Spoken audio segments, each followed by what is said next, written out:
지난주부터 우리 이제 룻기 좀 보고 있지요.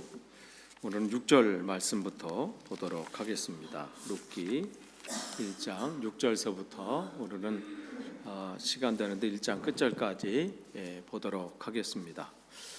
그 룻기 1장 1절에서 5절 보면 베들레헴 흉년이 생겨서 그들이 모압 지방으로 이주하게 되죠. 그런데 그 1장 1절에 시작하기를 사사들이 치리하던 때다 이렇게 하면서 그때 상황들을 보여주죠. 그런데 그 나오미가 그곳에 가서 모든 걸 다 잃어버리는 상황까지 말씀을 드렸습니다.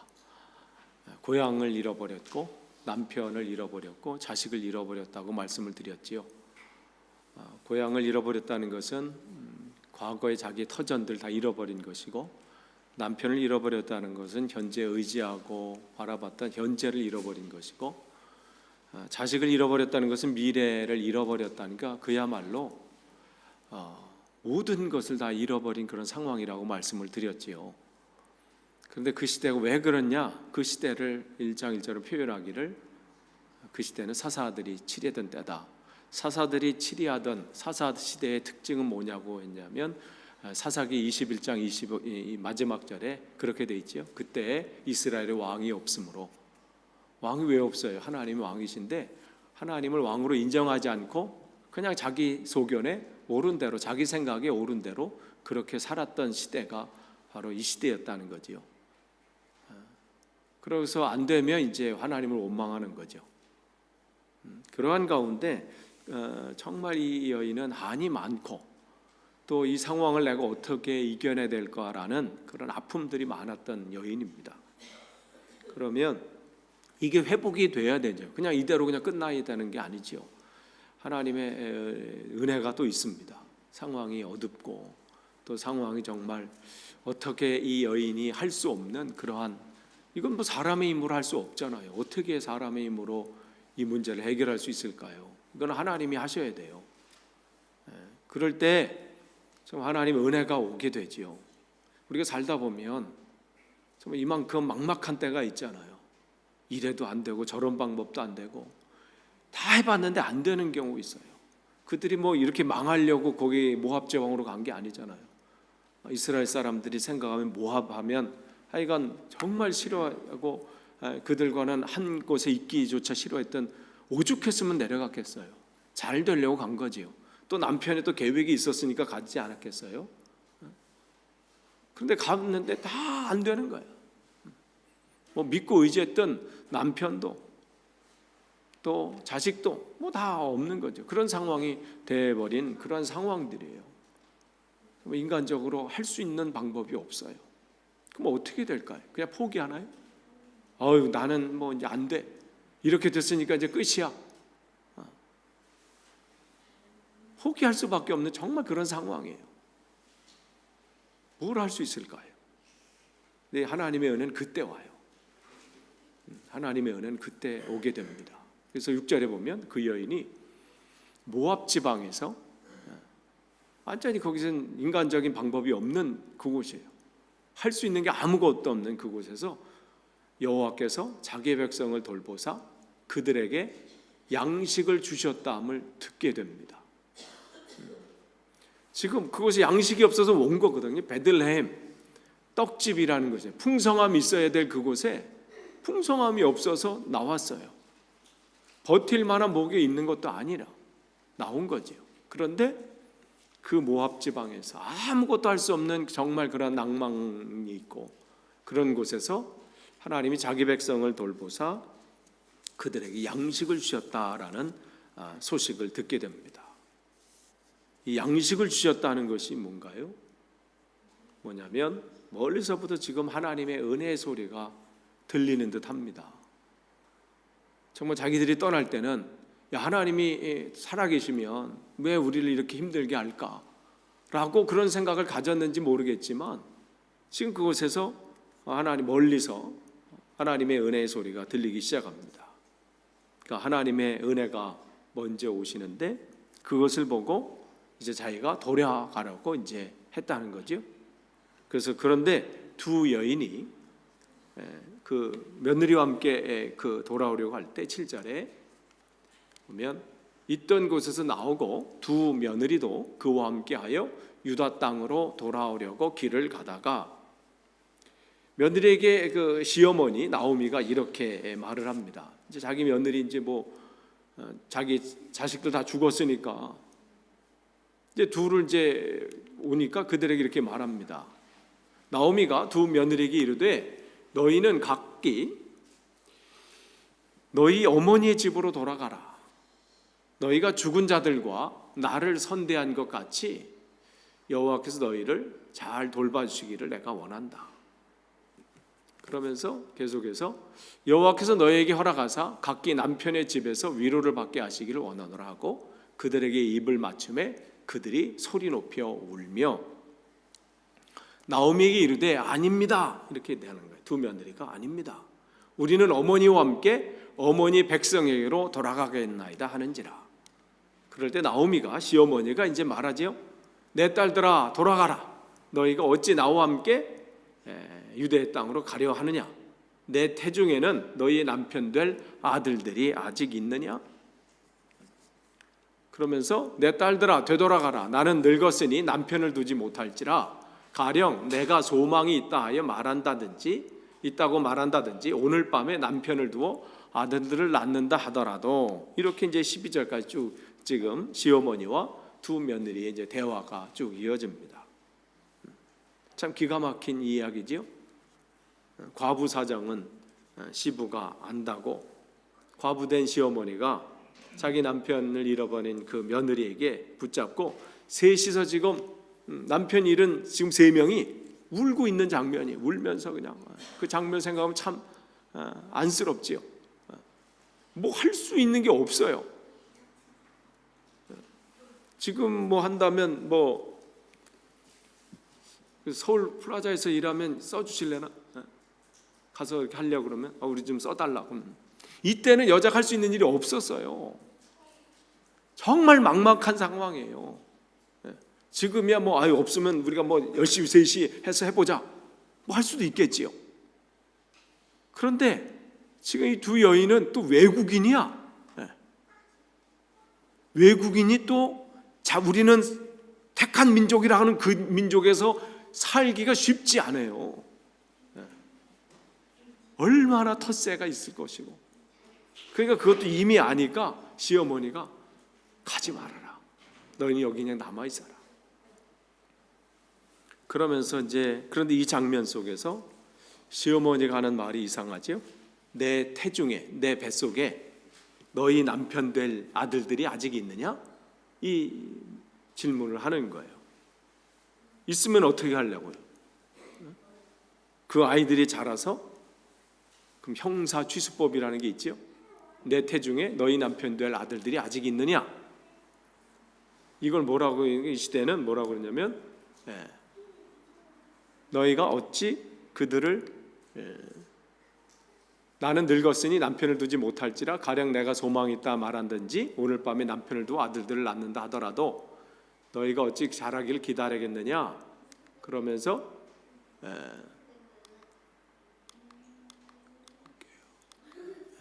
형사취수법이라는 게 있습니다. 이게 뭐냐면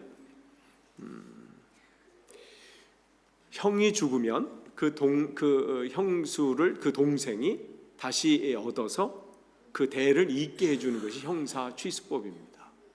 그런데 이것을 지금 묻는 거예요. 그래가지고 형이 아들이 그 며느리 임신시키면 그 며느리들이 그 임신한 애들 낳고 그 애들이 후사가 당해서 이제 미래가 생길 건데 자기는 그럴 방법이 없다는 거지요 지금. 그러니까 태중에 내가 없으니까 어떻게 해요? 나는 늙었으니 남편을 두지 못할 것이고 내가 과연 소망이 있다 말하든지 오늘 밤에 남편을 두어 아들을 낳는다 하더라도 안 된다는 거지요. 근데 여기서부터는 조금 형사 취수법이 틀리죠. 다시 남편을 얻는다는 것은 완전히 다른 거가 되는 거니까. 어쨌든 지금 이런 상황이 되는 거예요. 정말 방법이 없다는 거예요. 그걸 얘기하고 있는 겁니다. 나는 늙었으니 남편을 두지 못할 것이다. 그러니까 말씀을 알긴 알지만 비슷하게 지금 알고 있는 거예요. 제대로 알지 못하는 거지요.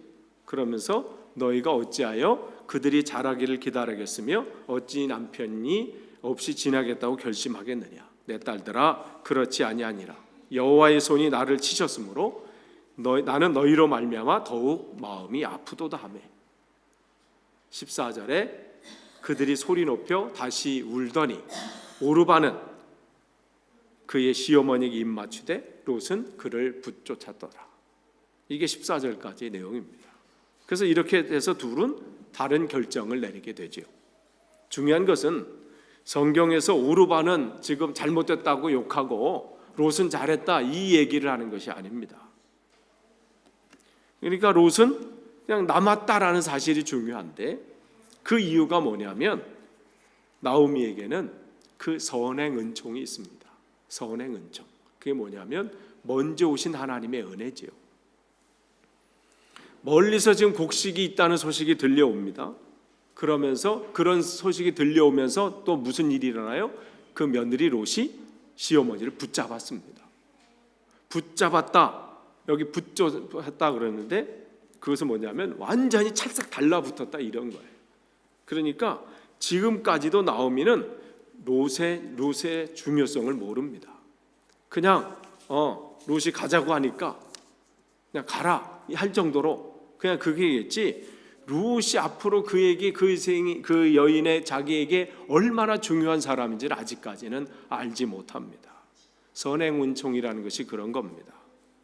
내게 주님의 은혜를 경험해서 만나 주신 그 주님을 경험하고 의인으로 인정받기 전까지는 하나님의 은총이 얼마나 큰지를 경험하지 못하고 내게 있는 것이 중요하게 생각이 됩니다. 그러니까 롯은 따르자고 하는데 그냥 가라고 말하를 하는 거예요. 그러니까 15절에 나오미가 또 이르되 보라 내 동서는 그의 백성과 그의 신들에게 돌아가나가니 너도 너의 동서를 따라 돌아가라. 그럴 때 롯이 이렇게 말하지요. 롯이 이르되 내게 어머니를 떠나며 어머니를 따르지 말고 돌아가라 강권하지 마옵소서. 지금 롯이 고백하는 고백이 어머니께서 가시는 곳에 나도 가고 어머니께서 머무시는 곳에 나도 머물겠다 이렇게 고백을 합니다. 어디서 많이 들었던 얘기 같지요? 어머니의 백성이 나의 백성이 되고 이것은 그냥 따라간다는 얘기예요. 근데 그 다음이 중요하죠. 롯의 신앙 고백을 들어보십시오. 어머니 하나님이 나의 하나님이 될 것입니다. 이게 롯의 결단이에요. 롯의 결단은 자기 어머니가 평소에 섬기시던 그 하나님을 나도 그 하나님을 섬기겠다는 고백이에요. 신앙적인 결단이 포함되어 있죠. 그러니까 여러분 부모님이 부유하냐 가난하냐 이건 자식들에게 그렇게 중요하지 않습니다. 더 중요한 건 뭐냐면 그 부모님이 어떠한 상황 속에서도 하나님을 신뢰하고 있느냐 이게 굉장히 중요해요. 물론 부유하거나 뭐 다른 상황이 되면 더 나을 수도 있지만 더 중요한 것은 뭐냐면 어떠한 상황 속에서도 그 어머니가 그 아버지가 하나님을 전적으로 신뢰하는 그 모습 안 보는 것 같아도 다 본다는 거예요. 지금 이 며느리도 시어머니를 만나기 전까지 하나님에 대해서 몰랐지요. 하나님이 누군지 하나님이 어떠한 분인지 관심도 없었고 알 방법도 없었고 그런 상황이었는데 하나님의 은혜로 그 사람을 보내주신 거예요. 어쩌면 하나님은 하나님의 계획 속에 이 롯을 통해서 하나님의 목적하신 일들이 있어서 어쩌면 이 가정이 이주해 왔는지도 몰라. 롯의 입장에서 봤을 때는. 그렇지 않고서는 이 롯이 어떻게 주님의 그 가문의 계보에 있을 수 있겠어요? 어떻게 하나님 아버지라고 고백할 수 있었겠어요? 그러니까 롯의 그 여인의 입장에서 봤을 때는 한 가정이 이주해 와서 온 것은 정말 나중에 고백하면 하나님의 은혜지요. 그러니까 만나게 된 거잖아요. 그러면서 그동안 이 세월을 10년의 지금 세월이에요. 세월 속에서 시어머니를 주목하게 된 거예요. 남편은 좀 어떻게 됐든 시아버지는 어떻게 했든 그 중요하지 않고 지금 어머니를 보게 된 거죠.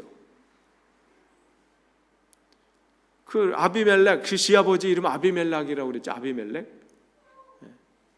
엘리멜렉이라고 했죠. 엘리멜렉. 엘리는 무슨 뜻이라고 그랬어요? 나의 주라는 뜻이에요. 엘리, 나의 주. 멜렉은 뭐예요? 왕이라는 뜻이죠. 나의 하나님이 나의 왕이시다. 나의 주가 나의 하나님이시다. 왕이시다. 그러니까 겉으로만 가진, 지난주 말씀드렸죠. 겉모습만 가지고 있는 신앙인이라고 그랬어. 그러니까 그 남편이 그 사람이 어떻게 신앙생활인지 거기 이름 속에 나온 거예요. 그 자식의 이름 더 하지요. 그렇지만 이 어머니를 통해서 이 며느리는 하나님을 만나게 되는 거예요. 얼마나 그 속에서 몸부림쳤는지를 보게 되죠. 지금 삶이 얼마나 힘겨. 2주에 왔는데, 흉년을 피해서 왔는데 더 어려워졌고, 남편 죽지요, 자식 죽었지요. 정말. 그럼에도 불구하고 이 며느리가 당신이 믿는 하나님, 어머니께서 믿는 하나님이 나의 하나님이 될 것입니다 고백한 것은, 그럼에도 불구하고 그가 얼마나 하나님께 부르짖고 하나님과 신앙의 관계를 맺었는지를 보여주지요. 그러니까 고백하게 되는 거예요. 나도 당신이 믿는 그 하나님은 내 하나님이 될 것입니다. 그러면서 17절에 어머니께서 죽으시는 곳에서 나도 죽어 거기 묻힐 것이라. 만일 내가 죽는 일 외에 어머니를 떠나면 여호와께서 내게 벌을 내리시고 더 내리시기를 원하나이다 하는지라. 여호와를 언급하는 것을 보면, 여호와 하나님을 얘기하는 것을 보면 룻의 마음속엔 여호와가 나의 하나님이시고 나의 살고 죽는 것을 하나님 손에 있음을 고백하고 있는 거예요. 짧은 기간이지만 그는 이 가족을 만나면서 하나님을 만나게 된 거예요. 룻의 가장 큰 복은 이건지도 모르겠어요. 남편을 만났다? 이것도 중요한 것도 아니고 다른 게 아니라 하나님을 만난 거예요. 그 기간 속에 그 어머니를 통해서 하나님이 이러한 분이구나 하나씩 배워간 거죠. 그러면서 고백하게 되는 거죠. 하나님이 나의 하나님이시고 내가 살든지 죽는지 이건 우리가 할 수 있는 문제가 아니라고 고백하는 거예요. 하나님 손에 달려 있습니다. 대단한 신앙 아니에요? 상을 내리시든 벌을 내리시는 분이다. 그게 여기 있잖아요. 내게 떠나가면, 내가 시어머니를 떠나가면 하나님께서 내게 벌을 내리시고 더 내리실 것을 그렇게 내리길 원합니다. 그러니까 하나님이 생사화복, 죽고 사는 문제도 하나님 손에 있고 상을 베푸시고 벌을 내리시는 것도 하나님에 있다. 그러니까 모든 것이 하나님 손에 있음을 지금 고백하고 있는 거예요. 나를 부하게도 하시는 것도 하나님이시고 나를 천하게 낮게 만드시는 것도 하나님이고 내가 잘 돼도 못 돼도 나는 하나님 손에 있다는 거예요. 이게 그의 고백입니다. 이것을 벌써 룻은 가지고 있습니다. 그러니까 이러한 룻이 나오미에게 붙어 있다는 것. 그러니까 14절 보면 룻은 그를 붙쫓았더라 이렇게 했어요. 그는 누구예요? 나오미죠. 가라고 해도 너 여기 남어 해도 붙쫓은 거예요. 붙쫓다 이거 뭐예요? 아까 말한 거 접착제 그냥 탁 달라붙어 이거예요. 슬쩍 걸친 게 아니야. 완전히 꽉 붙잡았다 이러한 뜻입니다. 그러니까 정말 그러니까 여러분의 삶에 힘겹고 여러분의 삶이 정말 힘들고 정말 고난스럽고 정말 고달픈데 자꾸 알짱거리는 사람이 있나요? 옆에 막 붙어가지고 신앙에 권면하고 말이죠. 와가지고 내가 너를 위해서 기도해 줄게 막 그냥 힘들고 모든 게 귀찮고 만사가 귀찮고 그냥 신앙생활하는 것도 힘들어 하기도 귀찮고 기도도 안 되고 말이죠. 말씀도 안 들어오는데 잠깐만 옆에 그냥 들러붙어가지고 집사님 기도하셔야죠. 집사님 하나님의 은혜가 있을 겁니다. 그런 분 있나요? 하나님이 붙여주신 거예요. 그게 선행 은총이에요. 하나님 먼저 보내신 은혜. 여러분을 살리기 위해서 붙여주시는 거예요. 그렇게 딱 붙여놓은 거예요. 근데 아직까지 이 나오미는 그걸 몰라. 그냥 힘든 거야. 어쩌면 속으로 그럴 수도 있어. 얘 참 눈치도 없네. 내가 혼자 힘든데 널 데려가서 내가 어떻게 돌보니? 막 이렇게 생각할 수도 있겠지요. 나 혼자 살기도 어려운데. 근데 이게 나중에 이 여인에게 얼마나 복된지 몰라. 그러니까 우리에게 여러분 옆에 누가 이렇게 딱 달라붙어서 뭐 있으면 그 하나님 붙여준 사람이에요. 저는 집사람 올 때마다 늘 그 생각을 해요. 하나님 붙여준 사람 이렇게 앉아가지고 딱 옆에 있으면 늘 나의 건강에 대해서 붙여준 사람이거든요. 지난번에 말씀드렸죠. 생식 먹기 힘들어요. 이렇게 생식 이렇게 타서 아침마다 여보 생식 우유에 타 먹어도 쉽지 않거든요. 우유에 타서 이렇게 쫙 마시. 집사람 물에 타 그냥 물 쫙. 여보 건강을 이렇게 먹어야 돼. 그걸 끝나면 먹는데 그 먹은 다 통에 어떻게 맹물을 또 타. 한 번 훅. 와 생식 물에 타 먹는 거 힘들고요. 다 먹은 거 다시 한번 물 넣어가지고 어우. 근데 나 볼 때마다 그러니까 저희 집사람은 우리 애들하고 나랑 먹는 밥그릇이 좀 틀려요. 거기 있는 게 들어가는 게 좀 틀려. 먹는 내용이 틀려요. 그거 볼 때마다 이제 집사람 늘 얘기하죠. 건강을 위해서 이렇게 먹어야 돼. 이렇게 볼 때마다 하나님 나에게 붙여주셨는데 내 건강을 위해서 이렇게 붙여주겠는데 끊임없이 이렇게 얘기하죠. 잘 몰라 근데 지금 나오미가 그래요. 정말 가까이에 붙여주셔서 나를 위해서 해주시는데 지금 이 나오미는 룻의 중요성을 몰라요. 그러니까 18절에 이러죠. 나오미가 룻이 자기와 함께 가기로 굳게 결심을 보고 그에게 말하기를 이제 그친 거예요. 이제 지쳤죠. 이제 돌아갈 것 같질 않아. 그러니까 그냥 아유 됐다 그래 가자 이렇게 된 거예요. 그러면서 이에 두 사람이 베들레헴까지 갔더라. 베들레헴에 이를 때 온 성읍이 그 지역 사람이 그로 말미암아 떠들며 이르기를 그래도 그 시대에 거기 지역에서 그래도 이름이 좀 알려졌던 가정 같아요. 그러니까 왔는데 저 사람이 나오미가 아니냐 하는 그런 사람들이 있는 걸 보면 그래도 그쪽 성읍에서는 그래도 좀 알려진 사람 같습니다. 그러면서 이렇게 말을 하지요. 그럴 때 나오미가 그들이 이르되 나를 나오미라 부르지 말고, 나오미는 무슨 뜻이라고 그랬어요? 기쁨이라는 뜻이라고 그랬지요. 나를 마라라 부르라. 마라는 뭐예요? 쓴 물이죠. 쓴 거. 고난, 고통 이거예요. 그러니까 나를 기쁨이라 부르지 말고 나를 마라, 슬픔이라 불러라. 이렇게. 그럼 왜 그래요? 그러면서 전능자가 하나님이 나를 심히 괴롭게 하셨습니다. 듣는 하나님 억울하시죠? 왜 하나님이 그를 그렇게 하나요? 아니죠. 그런데 하나님께서 잘 해주시려고 하는데 자기들이 하나님을 왕으로 섬기지 않고 그게 사사시대였어요. 자기 소견에 오른 대로 자기 뜻대로 살아놓고서 왜 하나님이 나를 괴롭게 하시느냐 그렇게 하고 있는 거예요. 그런데 흔히 사람들이 이렇게 말하지요. 어려움이 당하면 전능자가 하나님이 나를 괴롭게 하셨다. 그 수요일날 밤에 수요일날이죠. 수요일날 오후에 저희 그 책꽂이를 제가 만들었거든요. 책장 옆에 이렇게 나무 이렇게 사다가 톱질하고 막 톱질하면서 순간 어떻게 했냐면 이제 이걸 붙였죠. 손을 톱질했네. 슬쩍 하는데 쑥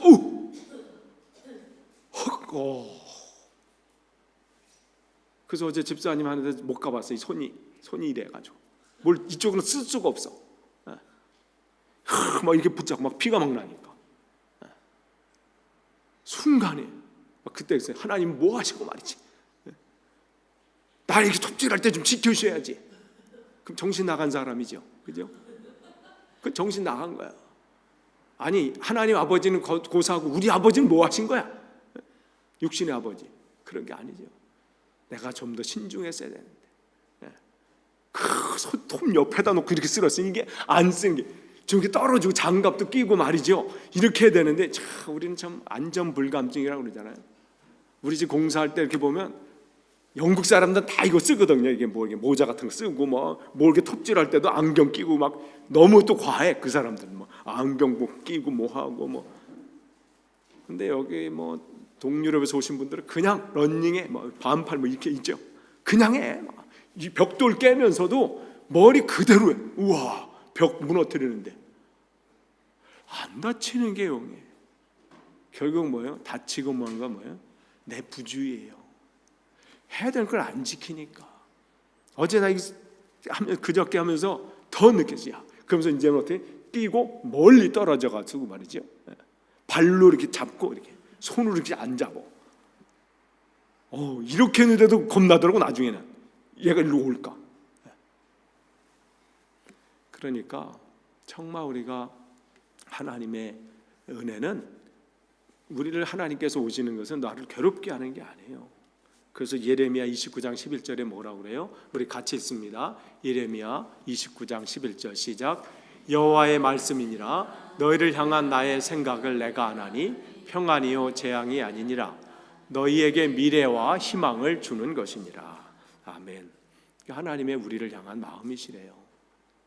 그러니까 우리에게 소망을 주시고 미래에 대한 꿈을 주시려고 하는 거지 우리를 괴롭히려 하느냐 그게 아니라는 거지요. 그런데 사람들은 자기가 하나님을 떠나고서 어려움을 당하고 나면 하나님만 탓하는 거예요. 또 사명의 길을 걷다 보면 고난이 있기 마련이죠. 페인트 칠하는데 페인트가 안 묻을 수가 없지요. 권투 선수가 권투 가서 시합을 하는데 말이죠.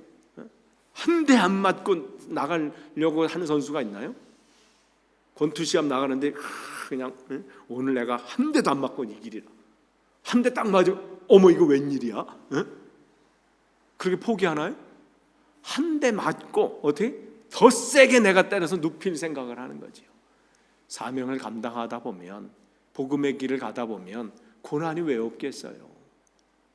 그 일들이 힘든 일이 있지요. 그러나 하나님 보신 은혜로 그걸 이겨나가는 거죠. 저는 고난의 길, 복음의 길로 주님을 섬기는데 아직 한 대도 안 맞는데요. 아직 시합이 안 나간 거지. 늘 샌드백만 이렇게 두들기고 있으니까 이렇게. 고난이 있어요. 그러니까 이제 하나님의 신앙이 이렇게 되죠. 그러니까 21절에 그가 이렇게 고백합니다.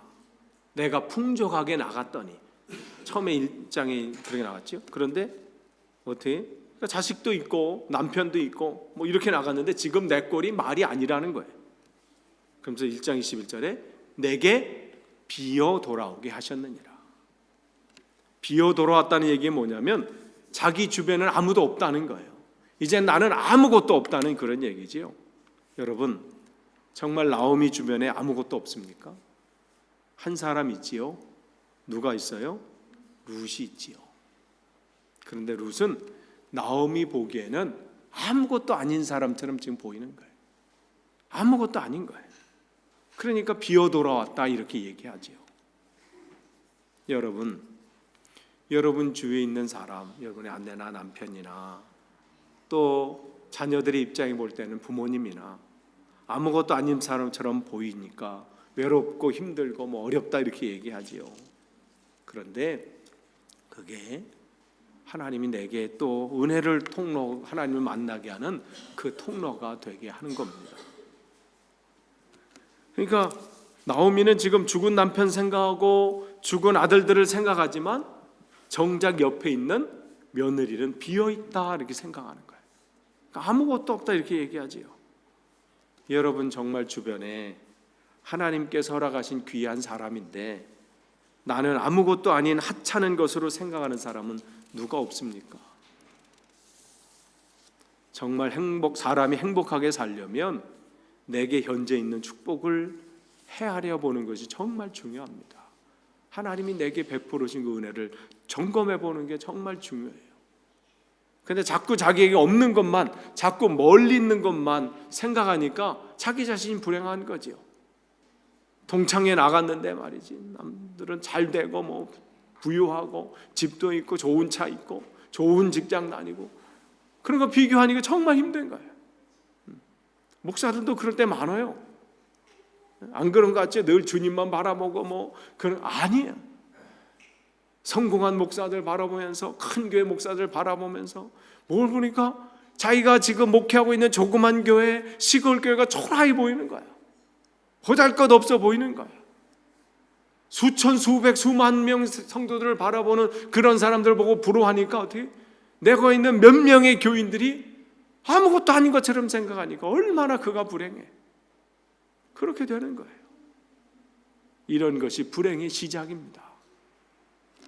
여러분, 불행하게 살 수 있는 확실한 방법은 세 가지 비읍을 하는 겁니다.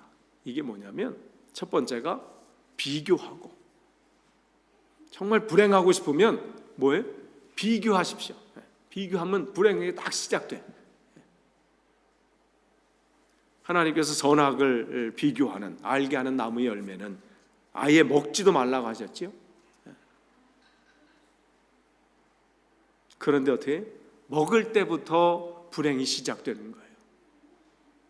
먹었으니까 어떻게 돼요? 선악을 알게 되니까 어떻게 돼요? 그 다음 것들은 벗은 것은 창피하고 입은 것은 좋고 이렇게 되는 거예요.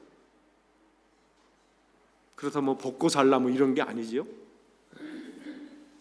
사람이 선악을 알게 되었다는 것은 뭐예요? 좋고 나쁜 것을 판단하게 되었다, 이런 얘기예요. 이것은 하나님의 영역이라는 뜻입니다. 선악과를 먹지 말라, 이것은 뭐냐면 좋고 나쁜 것을 내가 판단하지 마라. 이 자동차는 좋고 이 자동차는 아니고, 몇 평의 집에 살면 좋고, 결혼정보업체 뭐 다 그 등급이 다 매겨져 있대죠. 1등급부터 쭉. 1등급이 뭐냐면, 그렇대, 한국에 이렇게 결혼 못하는 사람 이제 결혼정보업체에 자기 이제 그 프로필을 넣잖아요.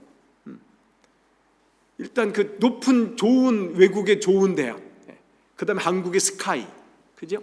서울대, 연세대, 고려대 뭐 여기, 그리고 부모님이 다 살아계시고 집은 강남 쪽 뭐 이렇게 1등급이래. 그거 뭐예요? 다 비교되는 거잖아요. 뭐 어디는 좋고 어디 나쁜 거. 불행의 시작은 거기서부터 오는 거예요. 그래서 하나님께서 선악과를 따먹지 말라는 것은 뭔가 비교해서 네가 좋고 나쁜 것을 네가 판단하지 말아라. 그 판단하는 서부터 어떻게 해요? 거기서 사람은 불행해지기 시작하는 거예요. 가인과 아벨도 마찬가지죠. 내가 드리는 이 예물이 더 예배가 더 좋아 보이는데 왜 하나님은 내 예물을 받지 않지? 그러면서 살인자가 되잖아요. 그러니까 비교하면 그 다음에 뭐가 생기냐면 불평이 나옵니다. 어떤 분은 이런 불평도 한다고 그러죠. 우리가 어차피 그 식민지를 당할 거면 일본한테 당하지 말고 영국한테 당할 걸, 뭐 이렇게 얘기하는 사람도 있어요. 그러면 우리 영어라도 좀 알할 텐데. 그러니까 불평할 게 없으면 그런 불평도 해. 비교는 불평을 낳고, 불평하다 보면 뭐예요? 비난하게 됩니다. 누군가를 비난하게 돼요. 부부 싸움이나 아니면 다른 싸움도 시작은 어떻게? 별거 아닌 걸로 시작하잖아요. 누구네 부인은 어떻고 누구네 남편은 어떻고 뭐 이렇게 시작하다가 그게 비교하는 것이 불평으로 이루어지고 비난으로 이어지지요. 내가 그때 당신 안 만나고 누구를 만났으면 뭐 무슨 부인이 되고 뭐 이렇게 할 텐데. 그러니까 그렇게 시작이 되는 거예요. 비교는 불평을 낳고 불평은 비난을 낳습니다. 그러니까 불행한 거지요. 그래서 인생이 불행하게 되는 이러한 세 가지 비읍을 우리가 세 가지 치읓으로 바꿔야 됩니다. 인생이 복되는 그 세 가지 치읓은 하나님을 찾아가고 이웃을 칭찬하고 원수를 축복하는 겁니다. 하나님과 친밀한 교제지요. 늘 하나님을 기억하고 그 가운데 있는 거예요. 그리고 같은 이웃을 칭찬하고 격려하고, 그 다음에 원수를, 그 원수 안에 계신 하나님, 그 하나님의 목적과 그 뜻이 온전히 이루어지기를 축복하는 거예요. 그 사람이 이뻐서가 아니라 그 안에 계신 하나님, 그를 여전히 사랑하시고 기억하시고 함께 하신 그 하나님을 바라보면서 하나님이 그 영혼을 위해서 계획하신 그 목적들이 온전히 이루어지기를 늘 블레싱하는 거예요. 늘 축복하는 거죠. 하나님 온전히 이루어지길 원합니다. 저 영혼이 하나님을 만나서 그 목적들을 이루는 목적에 이끌리는 삶을 살기를 원합니다. 나오미는 자기에게 있는 자를 중요하게 여기지 않았지만 사실은 이 룻이 이 시어머니 나오미에게는 복덩어리입니다. 지금은 몰라요. 그래서 22절에 나오미가 모압 지방에서 그의 며느리 모압 여인 룻과 함께 돌아왔는데, 여기 성경 분명히 그러지요. 룻과 함께 돌아왔다. 근데 나오미는 자기는 뭐라고 고백해요? 나는 비어있다. 나는 비어 돌아왔다. 여러분, 하나님께서 보시는 우리의 모습과 우리와 또 우리가 생각하는 우리의 현실이 이렇게 다릅니다. 하나님은 우리의 삶 속에서 목적이 계시고 또 하나님이 예비하신 은혜가 있어요. 그런데 우리는 내 지금 당장 처해진 내 현실, 내 눈앞에 펼쳐진 이 상황 때문에 낭망하는 거예요. 과연 하나님은 나에게 계획이 있으신가? 하나님은 정말 나와 함께 계시는가? 지금 상황 보니까 아무것도 없거든요. 지금 나오미 이 여인처럼 말하는 것처럼 비어있어. 지금 나는 아무것도 없어. 그런데 하나님은 자기가 아무것도 아니라고 생각하고 있는 이 한 여인, 지금 며느리를 통해서 어마어마한 계획을 지금 가지고 계시다는 거예요. 지금 그런데 안 보여. 그게 보였으면 얼마나 좋았을까. 근데 그게 안 보이는 거예요. 여러분도 우리도 마찬가지요. 하나님이 예비하신 은혜가 있어요. 근데 지금 내가 못 봐 그것을. 그러니까 어떻게 불평이 나오고 비교가 되고 불평이 되고.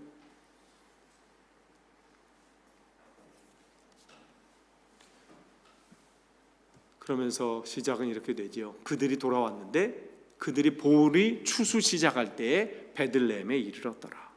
보리 추수 시작할 때 나오미가 잃어버렸던 세 가지, 첫째가 뭐라고 그랬지요? 고향을 잃어버렸다고 그랬지요. 고향을 잃어버린 이유가 뭐예요? 흉년이 나서 그랬다.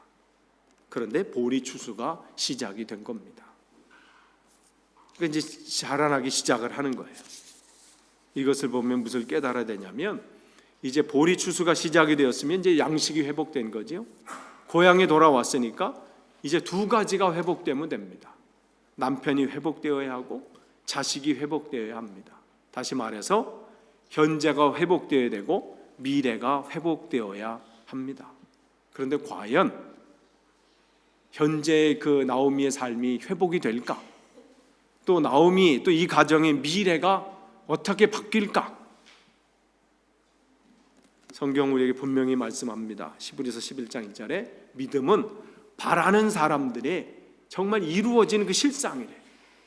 지금은 안 이루어져 있지만 믿음은 바라는, 정말 하나님이 나를 통해서 그 은혜를 베푸실 것이고 그 하나님의 때 하나님의 방법으로 이루실 것을 기대하는 그 사람에게는 지금은 안 보이지만 그것이 곧 이루어질 진짜라는 거죠. 그게 믿음은 바라는 것들의 실상이요, 보이지 않지, 지금은 보이지 않지만 보이지 않는 것들의 증거다, 이렇게 말씀해주고 있습니다. 회복될 줄 믿는다는 거죠. 여러분은, 우리는 어떻습니까? 정말 과연 이 가정이, 아무것도 지금 상황이 암울하고 비참한 이 가정이 지금 현재가 회복될까? 미래에는 이 여인이 꿈을 갖게 될까? 그러면서 2장으로 넘어가게 됩니다. 2장은 우리가 다음 주에 보도록 하겠습니다. 정말 과연 하나님이 이 두 여인, 현재로서는 비어 돌아왔다, 아무것도 없다 할 정도로 정말 막막하고 비참한 그 상황 속에 하나님은 과연 이들의 현재 삶을 바꾸실 수 있을까? 또 미래 이들이 꿈을 가지고 희망을 가지고 살 수 있게 만드실 수 있을까? 그것이 2장부터 전개가 됩니다. 끝을 맺습니다. 지금까지는 1장은 나오미 입장에서 이제 본 거죠. 그러나 이 책의 이름이 뭐예요? 룻이죠. 그러니까 성경에 여자 이름으로 나오는 성경이 2권 있죠. 한 권이 뭐예요? 네? 에스더.